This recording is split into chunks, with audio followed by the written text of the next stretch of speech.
SIT ಎದುರು ವಿಚಾರಣೆಗೆ ಹಾಜರಾಗದೆ ಭವಾನಿ ರೇವಣ್ಣ ನಾಪತ್ತೆಯಾಗಿದ್ದಾರೆ. ಕಳೆದ ಕೆಲ ದಿನಗಳಿಂದ ಎಲ್ಲೂ ಕೂಡ ಭವಾನಿ ರೇವಣ್ಣ ಕಾಣಿಸಿಕೊಂಡಿಲ್ಲ.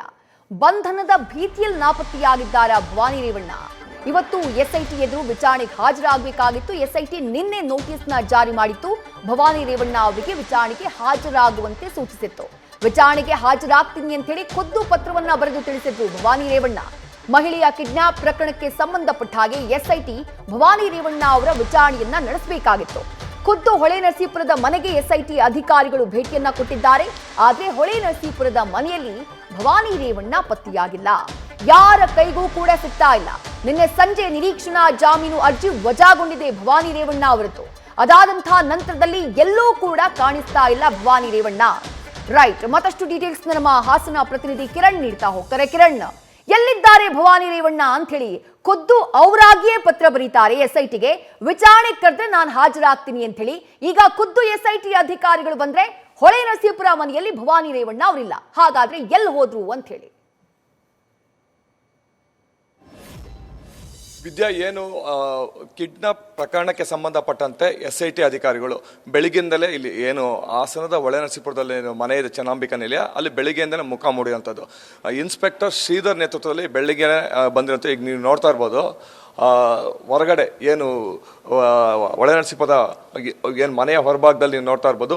ಶ್ರೀಧರ್ ನೇತೃತ್ವದ ಇನ್ಸ್ಪೆಕ್ಟರ್ ತಂಡ ಈಗಾಗಲೇ ಬಂದು ಬೆಳಿಗ್ಗೆಯಿಂದನೇ ಕಾಯ್ತಾ ಇರೋಂಥದ್ದು ಯಾರಿಗೆ ಏನು ಭವಾನಿ ರೇವಣ್ಣಗೆ. ಆದರೆ ಭವಾನಿ ರೇವಣ್ಣ ಈವರೆಗೂ ಸಹ ಎಲ್ಲಿದ್ದಾರೆ ಏನು ಪತ್ತೆ ಆಗಿಲ್ಲ. ಆದರೆ ಅವ್ರ ಸೆಲ್ಲರಲ್ಲಿ ಏನು ಮನೆ ಕೆಳಭಾಗದಲ್ಲಿ ಅವ್ರದ್ದು ಎಲ್ಲ ಕಾರುಗಳು ಇಲ್ಲೇ ಇದೆ.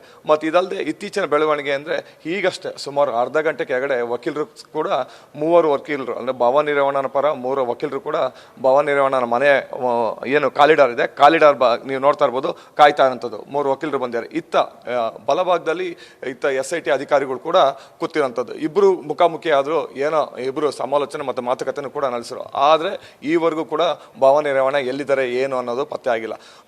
ಅಂದರೆ ಈ ಹಿಂದೆ 15ನೇ ತಾರೀಕು ಅವರು ಒಂದು ನೋಟಿಸ್ ಕೂಡ ಒಂದು ನೋಟಿಸ್ ಕೂಡ ಎಸ್ಐಟಿ ಅವ್ರು ಕೊಟ್ಟಿರ್ತಾರೆ. ಅದಕ್ಕೆ ಪ್ರತಿಯಾಗಿ ಇವರು ಕೂಡ ಒಂದು ಪತ್ರವನ್ನು ಕೂಡ ಬರ್ತಿರ್ತಾರೆ. ಅಂದರೆ ಏನು ಅಂದರೆ, ನಾನು ಹೊಳೆನರಸೀಪುರದ ಏನು ಮನೆಯಲ್ಲಿ ಇರ್ತೀನಿ, ತದನಂತರ ನೀವು ಯಾವಾಗ ವಿಚಾರಣೆಗೆ ಹೇಳ್ತೀವಿ ಅಂದರೆ ಕಿಡ್ನಾಪ್ ಪ್ರಕರಣಕ್ಕೆ ಸಂಬಂಧಪಟ್ಟಂತೆ ನೀವು ವಿಚಾರಣೆ ಕರೆದ್ರೆ ನಾನು ಇಲ್ಲಿ ಹೊಳೆನರಸೀಪುರ ಮನೆಯಲ್ಲಿ ಇರ್ತೀನಿ, ಬಂದು ನೀವು ಬಂದರೆ ನಾನು ನಿಮಗೆ ತನಿಖೆಗೆ ಸಹಕಾರ ನೀಡ್ತೀನಿ ಅಂತ ಕೂಡ ಹೇಳ್ತಾರೆ. ತದನಂತರ 30ನೇ ತಾರೀಕು ಮತ್ತೆ ಎಸ್ಐಟಿ ಅವ್ರು ನೋಟಿಸ್ ಕೊಡ್ತಾರೆ. 1ನೇ ತಾರೀಕು 10 ಗಂಟೆಯಿಂದ 5 ಗಂಟೆ ಒಳಗೆ ನಾವು ಬರ್ತೀವಿ, ನೀವು ಈ ಸಂಬಂಧಪಟ್ಟಂತೆ ಕಿಡ್ನಾಪ್ ಪ್ರಕರಣಕ್ಕೆ ಸಂಬಂಧಪಟ್ಟಂತೆ ನಿಮಗೆ ನಾವು ವಿಚಾರಣೆ ಮಾಡ್ತೀವಿ, ನೀವು ಸಹಕಾರ ಕೊಡಬೇಕು ಅಂತ ಕೂಡ ಹೇಳಿರ್ತಾರೆ. ಆದರೆ ಈವರೆಗೂ ಕೂಡ ಭವಾನಿ ರೇವಣ್ಣ ಪತ್ತೆ ಆಗಿರಲ್ಲ. ಅಂದರೆ ಸುಮಾರು 10 ದಿನ ಆಗಿರುತ್ತೆ ಹೊಳೆನರಸೀಪುರದ ಮನೆಯಲ್ಲಿ ಅವರಿಲ್ಲ. ಅದಲ್ಲದೆ ತನ್ನ ತವರೂರಾದ ಮೈಸೂರಿನ KR ನಗರದ ಮನೆ ಅಂದರೆ ತಾಯಿ ಮನೆ, ಅಲ್ಲೂ ಕೂಡ ಭವಾನಿ ರೇವಣ್ಣ ಅವರು ಇರೋದಿಲ್ಲ. ಎಲ್ಲೋಗಿದ್ದಾರೆ ಏನು ಅನ್ನೋದು ಈವರೆಗೂ ಯಾರಿಗೂ ಸಹ ತಿಳಿದು ಬರ್ತಾ ಇಲ್ಲ. ವಿದ್ಯಾ, ಥ್ಯಾಂಕ್ ಯು ಕಿರಣ್ ತಮ್ಮೆಲ್ಲ ಡೀಟೇಲ್ಸ್ಗೆ. ನ್ಯೂಸ್ ಫಸ್ಟ್ ನಿರ್ಭೀತಿಯಿಂದ ನಿಮ್ಮ ಪರವಾಗಿ.